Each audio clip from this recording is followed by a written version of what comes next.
We understand that Border Patrol has some new assets and new leader to work with up at the Falfurias checkpoint. In studio, joining us on 710 KURV from the Rio Grande Valley sector is Border Patrol Chief Kevin Oakes. Kev, welcome back to the show. Thank you so much for making some time for us this morning. Okay, so let's talk about the new either people or personnel that personnel or equipment that you have up in Falfurias right now, helping you out. Well, good morning. So the new leader, his name is Doyle Amadon, and he was our CBP attaché to Mexico. So he brings a whole new level of leadership, and we just brought him in after his tour down in Mexico. And so he has a really good connection in terms of, a lot of the diplomatic efforts that were happening in Mexico. And he's an exceptional leader, graduated from one of the national war colleges. Do you think you could take us to school a little bit on your presence in Mexico, in the interior, how you work with authorities down there? Because that's what he did, right? Well, at the embassy there in Mexico, you have representatives from all the DHS components, working through the Ambassador Wayne, working on the mission to do whatever we can to help, sort of solidify and unify our efforts in Mexico and be the representatives for those agencies in Mexico from the United States.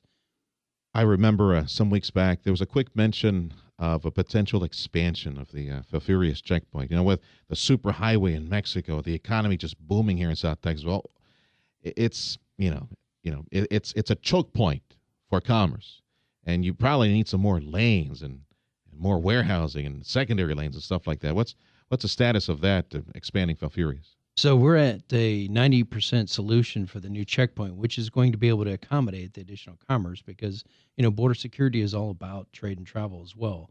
Safer the border, more commerce, better the economy, better for Rio Grande Valley. And so with an expanded checkpoint and with our efforts all along that corridor, the 69 corridor there, we're hoping to, make a better dent in what's going on. What might happen, Chief? Do you have any idea how many lanes you might be expanding by? How many more? It should be. It's basic. The basic is roughly double the size, so we should be able to accommodate the flow of traffic and reduce the wait times that are there at the checkpoint. Kind of puts you in the same position as the kids over at customs on the bridge asking for more X-ray machines or stuff like that to inspect, right?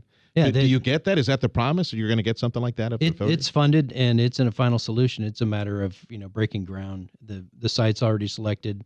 And it's fully funded. It's just a matter of, going through the government bureaucracy to get the ball rolling.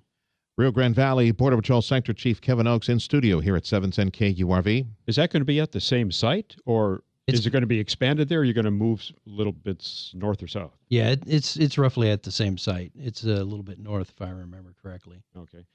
Can we talk get a little bit of an update on the ongoing immigrant influx here? There have been reports of late that there seems to be, I guess, maybe a little less attention being paid to this now because with Congress on vacation and apparently a bit of a slowdown in the numbers of kids crossing. Relatively Obviously, speaking. This situation is far from over, as you know full well. But how would you describe things as we sit here this morning? Well, it's given us an opportunity to, reevaluate, rearm, retool, so to speak, because, that onslaught there for a while was just a tad bit overwhelming. And so we brought the additional forces in, and with the reduction in apprehensions in terms of family units and unaccompanied children, we're down to even almost record lows, temporarily. But it's been hot, and it's not over. We anticipate that we're going to start seeing an increase. But the good news is we've started attending some of the family units, and they're not being released into the population. And so it's a consequence and will have an effect. Where are they still in your detention facilities? The new one in McAllen as well? ICE opened a facility in Karnes, Texas. That's right. And then we still are utilizing parts of the vacant part of the Border Patrol Academy. Do you think that the fact that you're holding the quote unquote family units, moms with the kids, and processing them for deportation, do you think that's happening? That's having a dampening effect in Central America and getting the message back to them, no, you're not going to make it into the country. You're going to be held and you will be deported. Well, I think the efforts between Mexico and Central America and the United States messaging to all those folks saying, hey, this is a arduous, dangerous journey. And, oh, by the way, when you get here, there's no guarantee you're going to stay. It's more than likely now that you're going to be sent back. And so I think that, there's a consequence. And when you look at law enforcement, police science is about recidivism rates and about consequences and patrolling and a lot of these other things. And so those two things are a big part of what we look at. Do you see another surge possibly of immigrants once the temperatures drop a bit? I think is this message getting across to the point where you think you're seeing some numbers stabilize? Well, I hope it stabilizes, but I think the truth of the matter is that the cartels and the human traffickers and smugglers are very good, and they're going to look at any weak point in our operation and exploit the next loophole there is in the system.